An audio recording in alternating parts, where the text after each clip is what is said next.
Hi everybody, this is a 2021 calendar. I love it. There's so many pretty pages in here.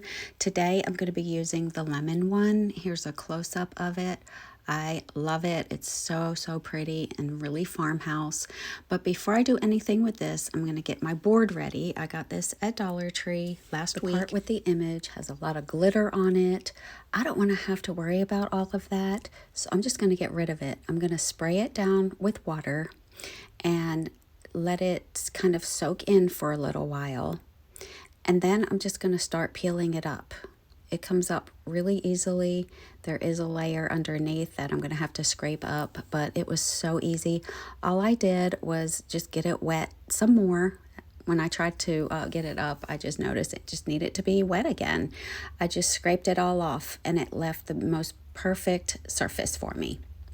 Now I'm just going to take some Waverly in plaster and just put a couple of streaks of that on here, and then I'm going to spray that down with some water and then use a paper towel to wipe it all on. It's just a little whitewash. You don't even have to do this. I just did it just in case you can see through my calendar page. After I dried it completely, I put it aside for a moment so that I could get my calendar page ready.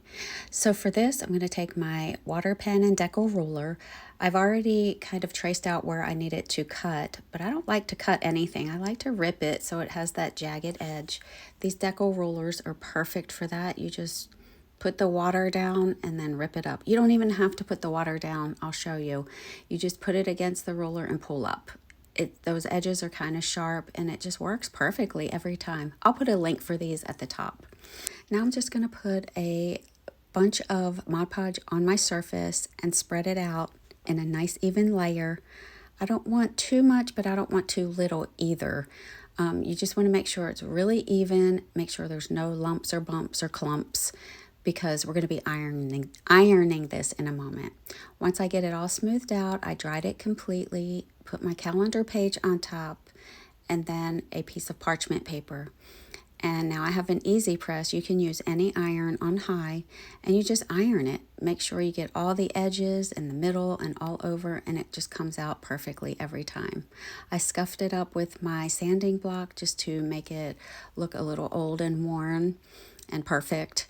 And then I grabbed some greenery I found in my stash. This is actually lemon greenery. And I put 2 pieces on with my staple gun. And once I get that done, I made a bow with my bow dabra. I put a piece of jute down in the middle, made a simple bow with 1 loop on each side with this ribbon.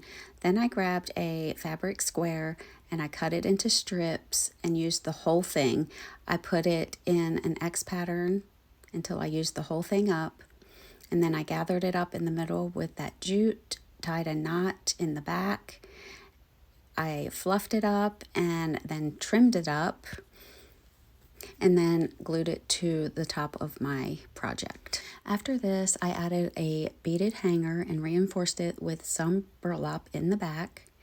And I thought it needed something else, so I grabbed these lemons from my stash, and I didn't want them to be this bright, so I took some brown paint, I wrapped a paper towel around my finger, and just smudged it on the lemon to make it look old and worn, just to make it blend in a little better. Then I hot glued them to the project to make them look like they were hanging from the branch of the lemon tree. And that's it. I love how this turned out, y'all. I hope you do too, and I hope that you'll give it a try. Don't forget to share this around, and y'all, if you do give this a try, make sure you post a picture in my free share group. It's called Mimi's Creative Sharing. I'll see you next time. Have a great rest of your day.